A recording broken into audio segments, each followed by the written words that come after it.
Good morning, Brother Chad Long, Delhi Baptist Church here. I have avoided discussing the recent, troublesome news because I try to stay away from things that are, controversial. But there comes a point where you have to say something, and I just want to say this: I don't really want to throw my hat in the ring with everybody else who has an opinion, but I have to at least speak to this because it's happening, in our country, and it's causing all kinds of issues. So, in regard to the gentleman in Minnesota, Mr. Floyd. My heart goes out to that family. Whatever he may have done, whatever crime he may have committed, if he did, I don't know what he was doing. I mean, typically police officers don't monkey with people that aren't doing something to get their attention, with some exceptions, but typically not. Whatever he may have been doing, whatever he may have done in his past, I understand he had been in trouble before. When you have someone handcuffed and down on the ground, that's not the time to use excessive force. I would think if you've got their hands cuffed, there's a limited number of things they can do to hurt you, and you've got no business causing them additional grief and pain, suffering. I mean, it's not what we have our police officers for. They're not supposed to be retaliatory. So I will say this because it goes with the devotional, not because I'm trying to get famous or get anyone to hear what I have to say. I'm sure there's plenty of people better than me to comment on these things, smarter than me, certainly. But I'll just say I'm disappointed with the current status of the country that I'm in. I'm disappointed with some of the things that are going on, but two wrongs don't make a right. I don't care how bad a situation is. The right thing to do is never to go out and commit a crime. The right thing to do is never to go out and make things worse, to destroy people's property, or to attack people based on their ethnicity. And it needs to be made abundantly clear, and I have tried, but nobody really listens to me, I guess, but a few people may, but I've tried to make this clear with people that I've talked to outside of our church. I don't care what the media says. There is only one race. There is just one race. God created one. It's called the human race, and He made some animals. He made some primates. He made some other. And people say, well, there's an awful lot of similarity between those primates and humans. They must have come from one another. That's baloney. The similarities are there because we have the same creator. It's just like the same person who made the Chevrolet Corvette made the Pontiac Camaro, the Chevrolet Camaro. The same people made the Pontiac Trans Am. I mean, the Firebird. They're very, very similar because they have the same creator, not because they descended one from the other. So anyway, God only made one race. He just made the one. And the reason that this has made its way into this devotional video is not because I want to get into the news. In fact, I was late hearing about it. This happened Monday, initially, and then all the fallout since. And I've tried to stay out of it, but I was late hearing about it anyway. I was at a Bible conference hearing a word from the Lord. I didn't know all this was going on because I took a sabbatical from watching the news. So forgive me for coming to the party late and for even getting involved in the discussion. But here's why you need to hear what I'm saying. David, and probably why God gave me this psalm to share. David has been talking about, from the very first verse of Psalm 37, been talking about not being worried or fearful for the wickedness in our world. This thing's not new. There's always been wicked wicked people in this world, and they seem to prosper. They seem to get away with everything. I don't believe all police officers are wicked, but I've had my share of experiences with them, and I'll be honest with you, I'm not a big fan of most of the police officers I've had to deal with. But there's some good ones out there. I've got a friend, actually, who's former police, so, well, a few of them. Not everybody's like that. Not every person from a particular culture or ethnicity is wicked. There are wicked people in every ethnicity. There's wicked people in every organization. You know, we make jokes about politicians. Most of them are horrible. Not all of them. Not all of them. I mean, you can't take a people group. I heard a story yesterday about a bunch of police officers that have decided they don't want to be the bad guy anymore. They'd rather be firefighters. And they have switched their vocation. I read that yesterday and I thought, well, that's good. We need firefighters, good firefighters, but we need good policemen too. I mean, it's not something we can just throw out. The old saying is you don't throw the baby out with the bathwater. We've got to fix it, and I don't know how we're going to do that, but here's what I want you to know. These things are addressed in Scripture, whether we want to believe that or not. They're in there. And David said there'd be wickedness, and that God is going to straighten those things out. Now, some people, they can't wait for that. They want it done now. Patience is a virtue, and God is going to take care of these things. He says in verse 8, and I know I've read these, but apparently I need to read some of them again. He says, cease from anger and forsake wrath. Fret not thyself in any wise to do evil.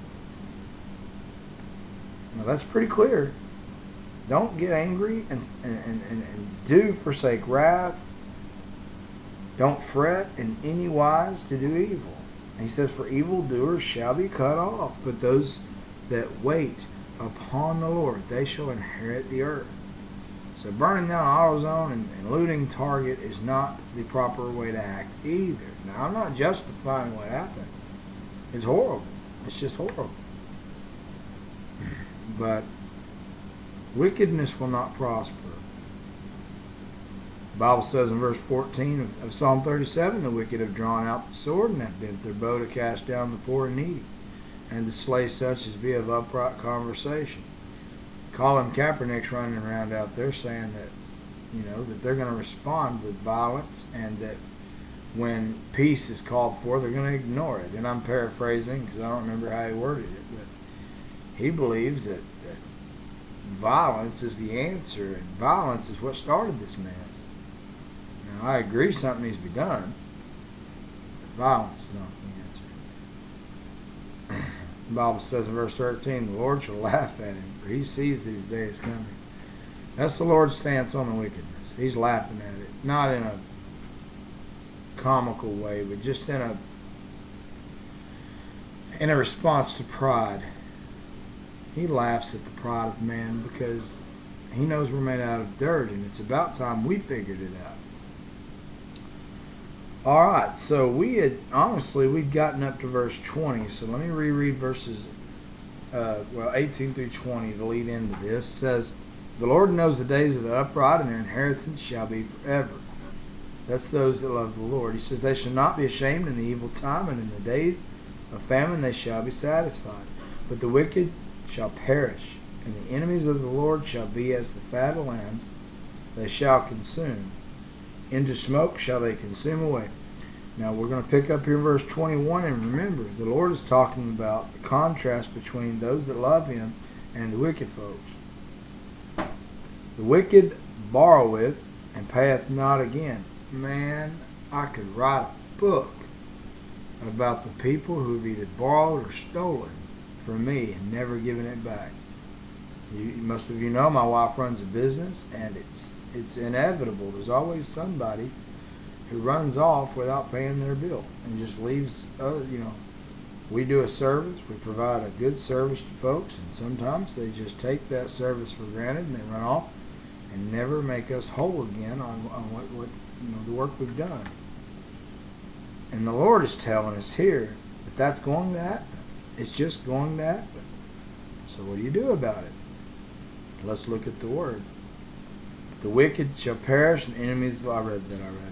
The wicked borroweth and payeth not again, but the righteous showeth mercy and giveth. Even in the face of being mistreated and taken advantage of, the Lord says the righteous shows mercy and gives. That's why as many times I've been done wrong, I still try to do for others. I don't. We had a fellow who was going down the road here recently, and looking out the window, we noticed a pickup whose tire was going flat so fast you could visibly see it, almost flat. Fortunately, we waved and honked and flashed, and I don't mean we flashed body parts, we flashed lights, but we did what we could to get their attention. We got them pulled over before the tire blew out completely, but it was not salvageable. It had just gotten too hot and too low, and it was deformed. It was just not going to air up right. So we helped them change out the tire. And that's just a small example. But as many times as I've been taken advantage of, you're tempted to say, man, I ain't helping nobody no more. It's not my problem. It's their tire. It's their ignorance. They ought to do better than that. And you can be that way. But that's not what the Lord says to do. He says, the wicked borrows and pays not again, but the righteous showeth mercy and giveth. So we do. We gave our time. We gave our effort. My son ran around grabbing tools. I jacked it up, pulled the tire off, changed the tire. And I don't say that to make me sound better than anyone else. I'm just saying that people who love the Lord will continue to show mercy. They will continue to give, and they will continue to help people, even when they may not always get anything back. Now, they were nice people, and I think they offered us $20 for our trouble, but I've had some that I literally recently helped somebody with some gas. I gave them some gas. I didn't owe it to them. I didn't have to. I was just in a good mood and wanted to help somebody. Man said his tank was on E. I gave him some gas.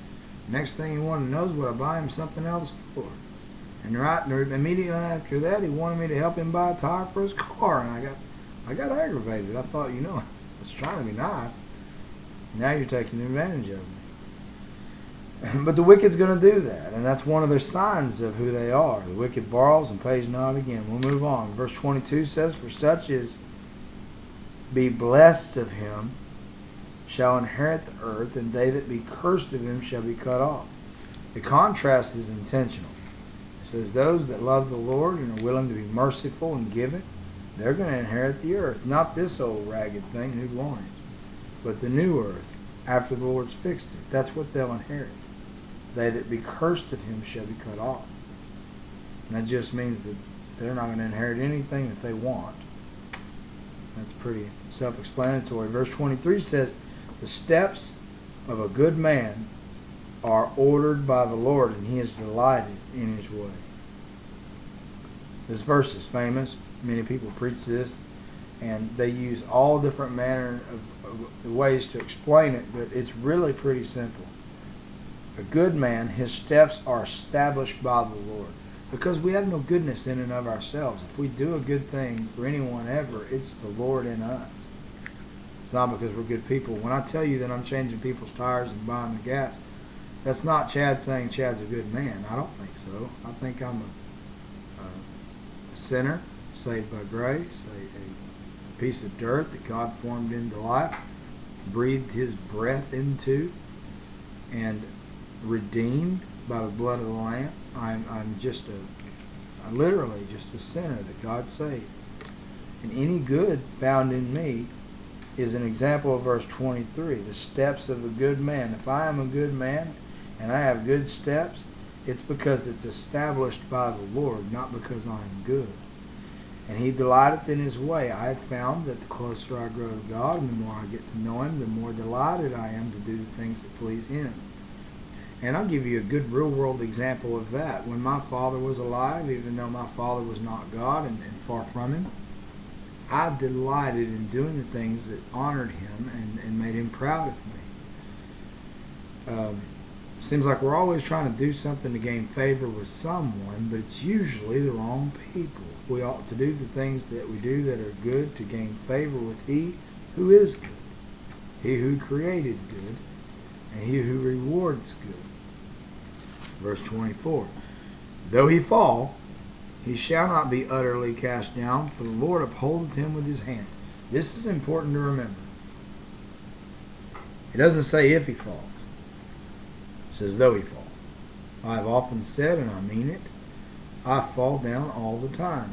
When you have relationships with people that are close to you, they see it. I have a wife, I have children, I have friends who have seen me fall time and again.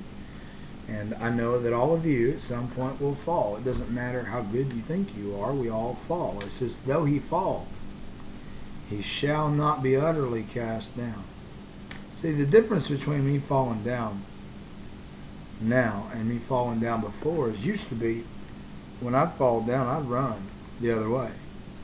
I remember being a kid and seeing my children, sometimes when they get hurt, they want to give up and go the other direction.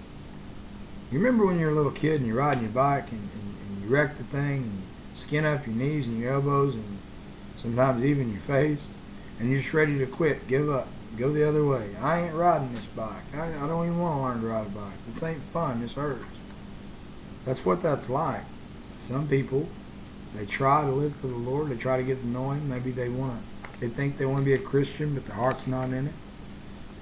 And then they fall down. They decide that's enough of that. They're going the other way. I literally had people going to our church when we were at our prior church who would tell me every time they tried to serve God, things got bad, and that's why they didn't want to serve God. I literally had a family tell me that. Well, when you love the Lord and you delight in His way and your steps are ordered by Him and established by Him, you may be cast down. You will be at some point. But you don't turn back. You don't quit. You don't give up. You don't learn to ride a bike by giving up the first time you fall off of it. And he who truly loves the Lord will trust in Him and continue forward. And the second part of that verse says, for the Lord upholdeth him with His hand. Now we're going to close at verse 25, and this shifts gears. This goes another direction. And I'm going to go ahead and tell you, this is another controversial topic. This is one of those statements that you have to study into. You can't just say these things and run off. Especially on social media. You can get something started with this verse. So, without further ado, verse 25 says this: I have been young, and now am old, yet have I not seen the righteous forsaken, nor his seed begging bread. Now, if I just closed with that and walked away from the computer, there'd be somebody that says, wait a minute, what are you trying to say? Well, I'm glad you asked. David here is saying, I've been a young man, now I'm an old man, and I've never seen the righteous forsaken, and I've never seen the children of the righteous begging for bread. Now, here's why that's controversial. Basically, what David just said is when you love the Lord, you don't go hungry, and you're not forsaken. And somebody's going to say, wait a minute, there's people starving all over this planet. There's children in third world countries that are hungry right now and starving. And there are people who we consider to be good who have been forsaken. Christ was forsaken. So when people read that verse, their immediate thought is to find something wrong with it and argue about it and say that it's contradictory or controversial. But please take it in the context with which it's written, and we'll talk about this more tomorrow. But let me give you a little teaser about it. David is talking about what he's witnessing in the country where he's at when it's run right, when the leadership loves the Lord. Now, Israel was far from perfect, but at least in David's time, they were fighting to get back to a theocracy. Even with a king, they were fighting to get back to a country that loved God and followed God. And when you follow the things He's taught us, I'll give you a quick example. We did the study on Ruth. You remember, Ruth didn't go hungry when her and Naomi went back home, because Ruth would go out in the field and they left some things for them to glean out of the barley fields and the wheat fields, because God had instructed His people to leave those corners there for the poor and the needy. Which means when a country's run right and loves God, provision is made for everyone. And the children of the righteous are included in that everyone. When a country's, look, I've often said it is a travesty to have uh, simultaneous problems of obesity and starvation on the same globe. How do you have 400 and 500 people that are just completely obese and out of, in danger of having major medical issues on the one end of the spectrum, and on the same planet you've got people who can't get enough to eat that are dying? And I would say that's greed and sin. Because if the 400-pound people would cut back on their food and send it over to the people whose navels are rubbing a hole in their backbone, then you wouldn't have the worldwide starvation. And that's just one example. As I said, we'll look at this more tomorrow. But don't just dismiss verse 25 as untrue. Take it in the context in which it was written and understand what David's trying to say. Young or old, he's not seeing people who love God forsaken or their children starving to death. And I'm going to tell you, the same God is on the throne now that was on the throne in David's day. Look, I know things are getting crazy out there. I know the world's gone nuts, and I know that they're trying to hype this up as a racial issue. It's not a racial issue. The issues we have today are the same issues they've always been. There's a fallen world because of sin. One of these days, God's going to judge sin and get rid of it. And then there will be real righteousness. Then you'll have people who are only trying to be good now who will be good. You'll have no wickedness and no sorrow and no suffering and no pain. But as long as we live in a fallen world, there's going to be wickedness. And I would say, don't fret, don't worry. Put your hand in the hand of God. Study His Word. Lean closer to Him. Draw closer to Him. He'll draw closer to you. And you won't have the negative outlook that most of our media does right now. If you just draw closer to God. You guys have a wonderful day, and I will look forward to seeing some of you Sunday and the rest of you Monday right here.